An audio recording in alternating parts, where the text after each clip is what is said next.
Honako ikasle hauei zuzenduak zehazki.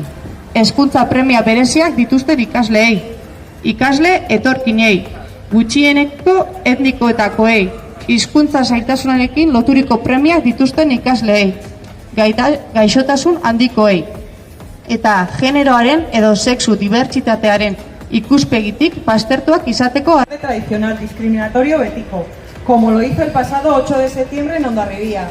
Siempre es denunciable que un cargo político se manifiesta a favor de cualquier acto discriminatorio.